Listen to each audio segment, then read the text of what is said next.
Here's the deal. Ever since we made our first League custom, which is like our first YouTube video, we wanted to make Vi as a doll. She's been my favorite ever since starting playing the game, like 10 years ago. And I have been drooling since Arcane came out. I can't express how excited I am. We had a test run with our Coco, a Vi wannabe with gauntlets and LEDs. But this time, let's make the real deal. With Arcane having a last run, we teamed up with Elisa from Moonlit Jewel to make a little Arcane collab. So finally, She's here.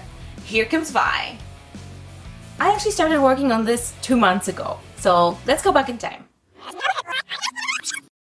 2 months ago.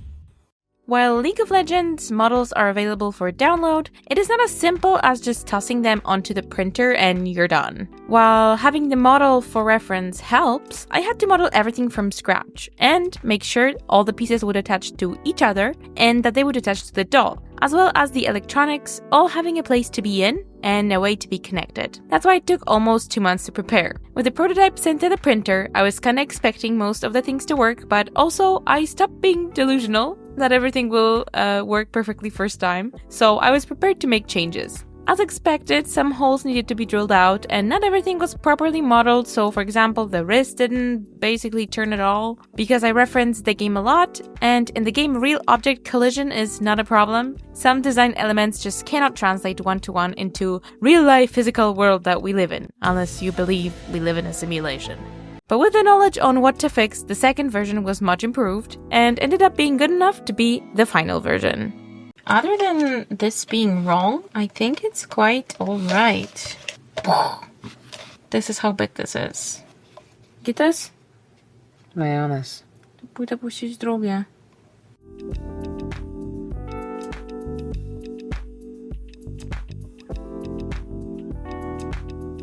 I couldn't decide if I'm more in love with the boyish, rebellious Vi from Arcane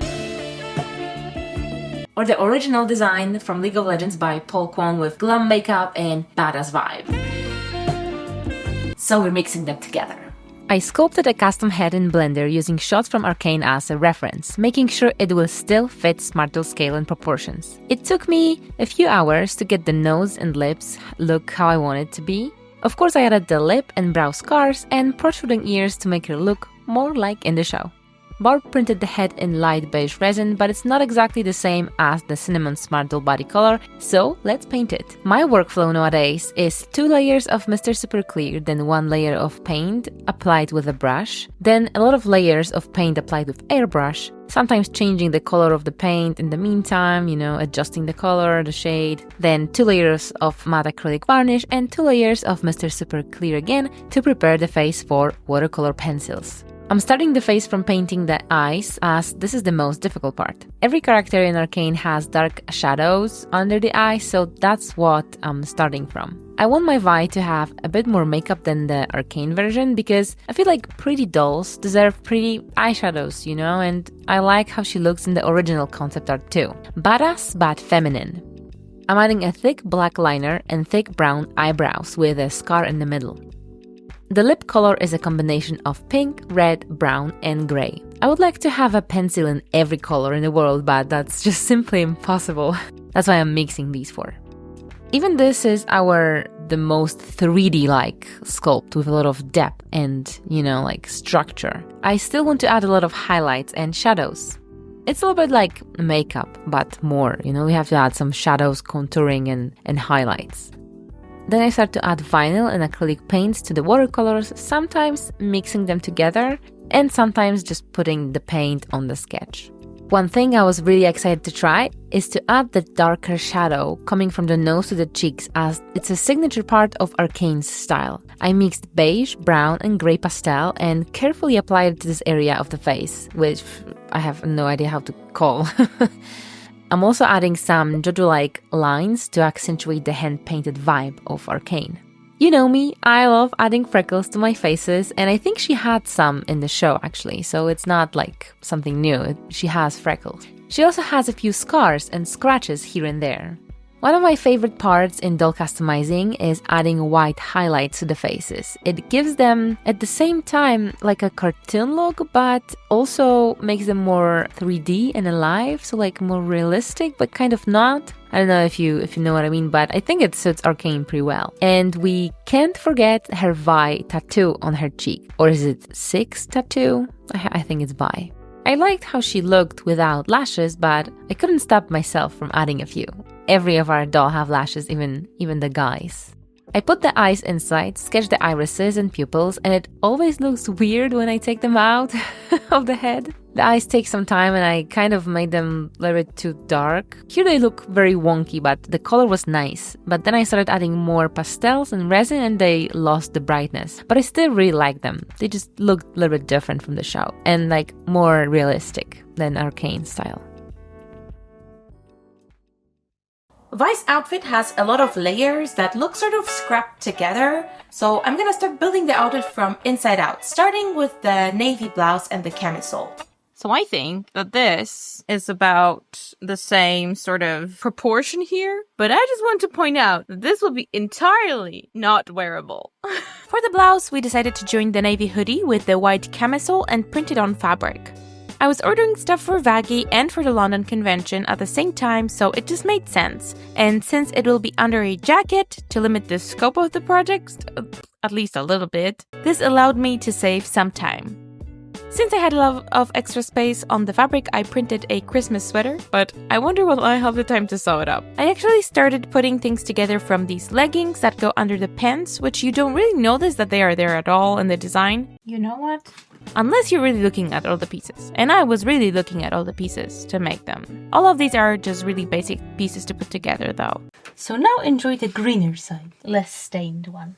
Since the printed fabric is only colored on one side, I had to line the hood with another printed piece, which turned out okay, and that's all of the undergarments, so to speak, ready. Time to tackle the main trousers. So I got this bogus binted, fabric printed, and I took the pants from Syndra and basically removed the bulk here. So I need 4 of these pieces, and I think that even if I mess this up, I still will have enough to do a second version because I'm only gonna cut this much out. I may regret this later. Should I not do that? Fuck off.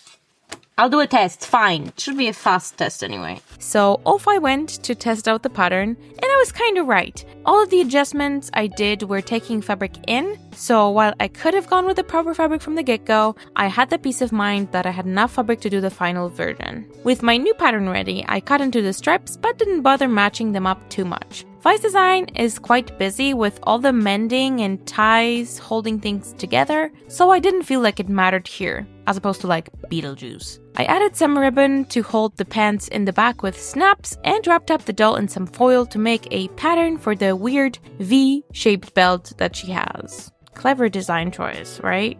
This was quite challenging because the show's model of Vi and a smart doll have a vastly different proportions to their body, but I made it work somehow, I think.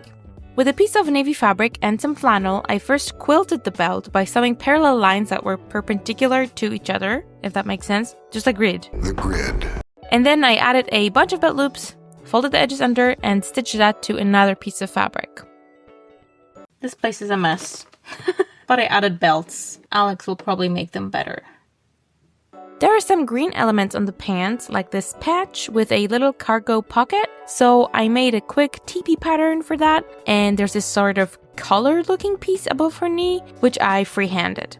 These just make the design busy, so you'll see them a bit later. I'm a bit scared of the wig because of all the spikes and shaved hair and anti-gravity kind of hairstyle, but I'm also excited to try something new. I ordered some new hair for this and future projects. We've got pink for Princess Bubblegum or maybe one of the ponies, cool cherry for Vi, ruby nylon also for Vi because I couldn't decide if her hair is more red or pink, this green for my Cowplant Monster Sona, 2 kinds of blue for a Halloween project that had to be rescheduled unfortunately. Can you guess which character we planned on Halloween? That looks great with black doll. And brown for maybe Yasmin in the future. Because the pink was too pink and the red was too red, I decided to mix them together for a perfect raspberry candy color. I'm again using my degree to make hair wefts, and while they're drying, let's prepare a wig cap from stretchy fabric and glue. And after this dried, I can paint it and start gluing the wefts. There's a lot of glue and drying, you know? I'm gluing and cutting the wefts in layers, going up and around. Short hairstyles are not easy, especially when in the show they are not a fiber animation but solid objects. I've seen some cosplayers doing wire and foam armature for anime spikes like these, but in the doll scale, I don't think that will work, but I would have to try one day. Also, crimping is popular so that the hair is easier to style, but also the scale is the problem here. I haven't seen a micro crimper, and with normal size crimper, the waves would probably be too visible. So I do what I can do with just glue, a hair straightener, gel, and hairspray. I'm worried that this top part will be too flat if I just glue strands directly to the wig cap, so I'm building a little hump with glue and pieces of paper towel. It's called paper mache, if you're sophisticated. I don't know if that was necessary, to be honest, because I ended up taking the head cap off in the end because the head appeared a little bit too big to me. But I think the hair was not the reason. I think it was the head sculpt. But anyway, it's my fault in both cases because I sculpted the head. And just like that, a punk Karen was born. I want to speak to your manager! But fortunately, with some more scissor work, gel, hairspray, and a lot of patience, I turned her into Vi. On the final pictures, her hair is a little bit different because she had to survive 2 trips by plane, and you know that's not the best place for a hand-styled wig. But I managed to pack her safely and restyle it when I came back. What we were missing is the shaved part, and I'm making it using a technique of paper mache, which is a nice name for toilet paper and glue. I also added some piercings to her ears and nose, but the nose one had to be painted because I didn't want to risk a big, ugly hole in the center of her face. Vi has some super cool tattoos, but the only one visible in this outfit is the neck one. It was very quick. First, a simple sketch with gray pencil, and then one layer of black watercolor pencil sealed with Mr. Super Clear. And because I'm going for a prison quality tattoo, one layer was enough for this faded and a little bit patchy look. I actually tested this design before on myself. I had henna painting done. It was cool. And I couldn't stop myself from adding some pastels to the neck and chest. I've never made a real leather jacket with leather before, only tried to fake it with fabric. So this time I'm gonna challenge myself, as if the project is not larger than life already. Instead of talking about it though, let's talk a bit about my League of Legends story, which is not that interesting, but it's better than talking about sewing all the time.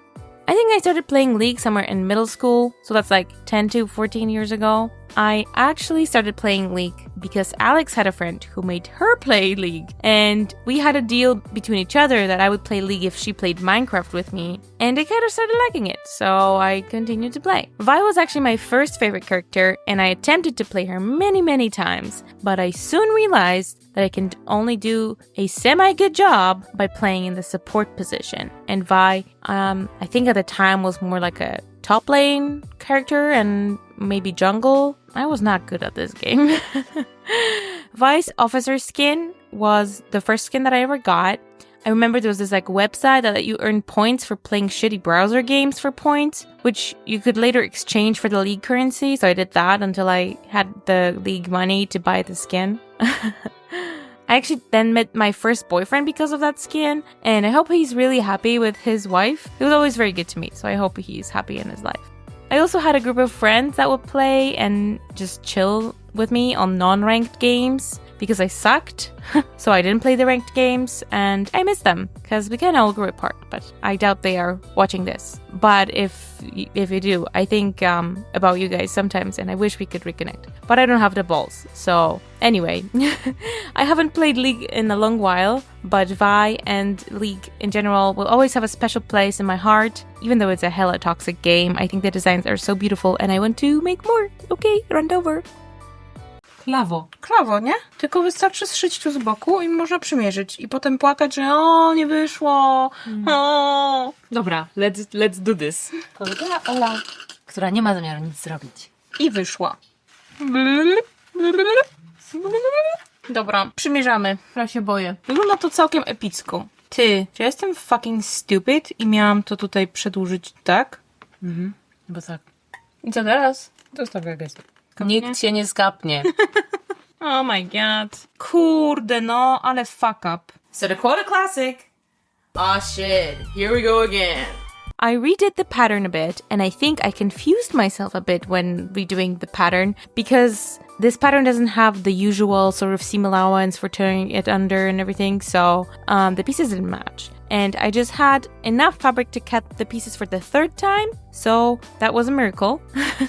And I went through the process quite quickly now that I knew how to do everything from the first run, and it all went great until I realized that there was one more mistake in my pattern.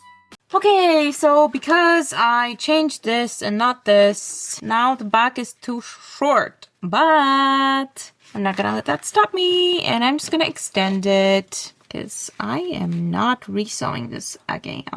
I love Uhu glue, but the tubes are so hard to squeeze sometimes when the glue is running out, so I had to use some pliers. And with the seams glued down, I could finally turn the jacket right sides out and reveal it finished. Well, almost finished.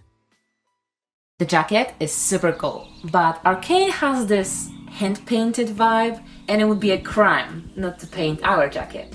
There is something magical in Arcane's style of painted textures and backgrounds. It's not easy to make the same effect in reality, because what if I paint highlights on the right and the light source will be on the left when I take pictures? And I sometimes can't control the light as I'm shooting mostly outside, the pictures. So I'm painting the jacket in a safe way, enhancing the shadows and the stone structure, but without any colorful backlight or a colorful ambient. I'm adding a bit more pinkish tone and all the darker and blue details. I like to paint some highlights on the edges, and as for my fake light source, I try to make an illusion that there's some light coming from top on the right side, if you know what I mean. I was never good at rendering light, so I fake it until it looks good and not necessarily physically correct. The other sister is the physicist. I'm just a simple person with paint and canvas. Ale nie tymi nożyczkami. Jak ja tnę, to się nie tępi. No, na pewno. And when I was in Japan, she was cutting with these. Everything. Goody two shoes. Get it? It's funny, because I'm making the shoes. Anyway, for the shoes, I am much more used to working with PU leather, so I just chose some in the colors that most closely match the design, so that Alex has an easier job painting them later on. And because they're gonna get painted, I'm not gonna bother finishing the edges, so this should be rather quick. Actually. These are actually quite simple shoes, made from Danny Chu's pattern that I modified. And I keep using this pattern, and I keep disliking working with the pattern. I think I already said it again. It's just different from how I like to make my shoe pattern, so I get frustrated making these. And then I remember that I think I already was frustrated last time, and then I somehow forget by the time I try to use it again. It's not a bad end product when you make them, it's just not how I like to make them. I'm so smart. That's not how you do it. You only glue it here. You stupid bitch. It is 2 seconds ago that I said that I'm so smart. I was quickly humbled. Other thing needs to happen, and that is this needs to attach to this. Yes. Stitch here. Yes. Make mushroom. Yes. Tough shoes never last. Only tough people last. I don't know how he does it. With his shoes, this is always too big. Hello, boss! Hello. With all these shenanigans out of the way, I managed to last the shoes, make the other one too, and hand them over to the boss. Okay, I think we can both agree that these are not the most spectacular shoes yet, but when Alex is done with them, I'm pretty sure they're gonna be. I painted the shoes off camera because it's essentially the same as the jacket, and they look great, but we still miss some accessories, so let's make them. I added some more color and weathering to the shoes and also painted gold stripes along the edges. And now it's time for some warbler work. I'm making 3 things: a toe cap, a metal piece on the ankle, and this kneecap that is below the actual knee, aka some random cool looking pieces. And now let's assemble the outfit with all the stripes and little accessories. Some of them I glue and some of them I tie to the shoes. I don't mind some additional knots. They are not there in the original design, but I feel like it suits the overall vibe. Of course, I couldn't leave the outfit just like this with no paint. I'm adding some highlights to the stripes with green, brown, grey and gold, and even adding some fake depth. I wanted the pants to have a bit more color variation, so I added a blue fade to the inner thigh and brown and gold to the outer side of the legs. It also makes the wrinkles in the fabric a little bit more pronounced. Of course, you need a very, very dry brush with just a bit of paint, like tiny amount on it, so that it's just not too patchy. The belt looks amazing, but it kind of loses the detail. It's like with Monster High shoes. They are beautifully sculpted, but because they are in one solid color, you can't see all the details. And it's my job to bring out all the cool details. Let's finally take care of the gauntlets. I fixed the draining holes with hot glue and epoxy sculpt and can start painting. First I covered all the gold parts with 1 layer of light yellow paint, then I taped all the yellow parts and sprayed the prints with 3 layers of blue spray paint. And while I have everything taped and protected, I can add some highlights with metallic paints. Just like on the other things, I'm painting the edges white to imitate the light hitting in these places. And exactly just like with the jacket, my goal is to go for looking cool and not exactly realistic. It would be so much more stressful if I had to do it perfectly and somebody was judging me for it, so please don't judge. With all the, like lights and physics and rules. I don't want rules. I just want to have cool big gauntlets and have fun while painting them. Remember, this hobby is for fun. It took 1 day of taping and spraying all the parts, then I left it to dry, and on the second day I was painting all the details on every part manually. Just like with everything else, I chose a top right corner to be highlighted a little bit more than everything else. But the challenge was, should I also include the blue crystal and ring as a light source in my fake light painting? I decided not to include any fake blue light. I think the actual LED is going to be powerful enough to cast some shadows without my help. Questionable help. The gold was a bit more tricky than the blue. For the shadows, I'm using both more reddish saturated brown, but also a mix of gold and brown and blue to make that less saturated shadow here and there. In general, I'm going for a more dirty vibe than freshly baked Hextech gauntlets from Season 1 of Arcane, with some more variety in the gold parts. I love the design from the show, but we went here for more League approach this time. It just has more curves and it's more stylized, and I think that's something I like for our Vi. This is how the main parts turned out, and here are the painted fingers. They were more simple in detail, but I'm not used to painting the same thing 10 times, so it took some time. It seems like everything is painted and looks amazing, so I'll give these to Barb, and she will do the electronic magic. It's time! Now for Christmas, it's time to put the gauntlets together with the electronics. I have these individually addressable LEDs, which only means that you can tell each one when to light up and what color. And I obviously put them into the gauntlets, which need a few screws to actually work. This is actually my first time assembling everything with the parts painted, and I have to say, the 2 months of work on these was worth it. While soldering, I of course was listening to some K-pop. Baggy jeans, baggy jeans. This one's easy to guess, guys. With the lights connected, I threaded them through the prints, and it was the time to see it all together. Are you ready? Because I wasn't. Let's hope I wired it all good. Oh my god. Oh my god! It's so epic and cool, and I can't. Even though the animation is kind of broken, it's so amazing. You can see the LEDs still, but I'm happy. After my little happy meltdown, I had some banana bread, it was very late at night, and added some connectors so I could weave the cables through the jacket and connect them to the rest of the electronics in the back. The last thing was to assemble all of the little fingers and put them into the gauntlets. God damn! That's pretty cool. I'm glad it's this good after the amount of time I put into it. You know what I'm saying? It's not like I'm tooting my own horn for no reason. It's just like 7 weeks of work. I'll try the magnets and then see if I like it. And with that, our Vi is ready. Or is she? So we started this video when there was only one Vi, the first season Vi, but then the second trailer came out with black-haired emo Vi, and I have to make her. Gorgeous. So I'm starting just like before from the shadows under the eyes, and then realize they will be covered with black makeup anyway. I think this was my quickest face up in my life, and only done with like 2 layers of Mr. Super Clear because everything worked so well on the first layer.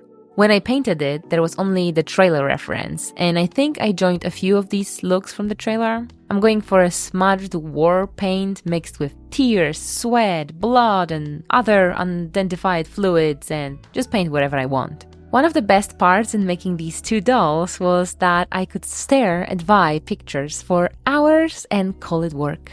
Oh, beautiful times. I wish project like that every time. Every project to be Vi.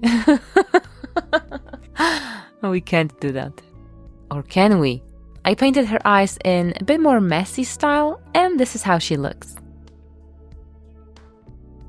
Absolutely loved working on this head. It was so freeing to just paint wherever watercolor splashes on a doll. I loved it. I loved every second of it. I love Vi. Did I say already I love Vi? The wig is almost the same as the red one, but is made from a different fiber. This one is saran. It's a little bit longer and has a little bit different spikes. So while I'm making it, let's thank our lovely patrons. Let's thank our top Lost Sister tier supporters, Stephanie Deer, Adia Bear, Call Me Ash, Barb from the Future, and Red X. Let's also thank our cousin tier Patreons, Nailini, Jamie Davis, Reese's Cup, Tate Van Der Veen, Rachel Cuddle, Sadie the Human, Art Boxy, Willow Vanilla, Hope Zed, North Soul, Laurent, Sofa Cushion, Angel Silver Rose, Griffin Rose, Malachite, Aliyah Knight, Whimsy, Whitetails, Hannah, Kit the Caroline, Jessica Shrestha, Kitagato, Burb BTW, Ashley Priest, Krista Hopper, Dull Dragon, Cirrus Eden, Leon Drostings, DM Bacairon Smith, Kaylee M, Melissa Navoa, Rinth, Fan of TA, Ashley, Mikey Lemon, Amelia Blackwood, Andrea Selector Kane, Brielle T, The Barbie Witch, Bowen, Stephanie, Karaho, Jane Beck, Karabu, Dragonart Customs, Ninja Star Dizino, Dream Up, and last but not least, Catherine Nodden. Thanks, guys. See you, love you, bye! For a matching vibe, I was listening to Tokyo Hotel. Do you remember Tokyo Hotel? With some more cutting, trimming, and styling, she escaped the Tokyo Hotel hairstyle, and now she looks like this. I think she's pretty cool. I hope you too. 1 week ago, we went to a convention in London, where we were invited by Danny True to be a part of Smart Doll Outpost, and we took Vi with us. But because the second Vi was not ready, I was actually painting her tattoos on the convention, because, you know, there's no weekend without work. These are male upper arms, so she's going to be a muscle mummy that she is. We traded these arms for some 3D printed heads with girls from Hanafubuki Doll at the convention, so I started to paint them right after I got them. I also made a quick back tattoo in the same aesthetic, but since most of it is covered, I don't think it's the most accurate thing ever. As a last detail, I added piercings and medical tape to her face, because she's scratched from all the fights. And this is how she looks. Since this was supposed to be a quick addition, I made her a pair of basic jeans from the same pattern I made for Marceline, and we just distressed them a little bit. With some bandages, these shoes from Smart Doll, and the arms Alex painted, she looks like she's ready to throw some punches.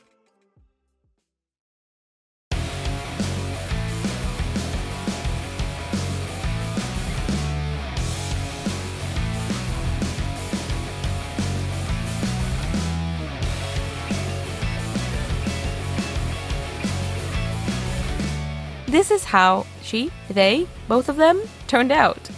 This is actually my second doll with big ass gauntlets, so I think it maybe went smoother because of that.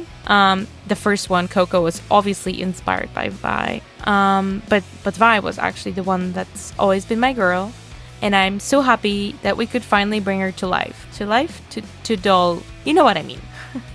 Arcane is such a great show with beautiful animation, and I'm so sad that it's coming to an end with this second season.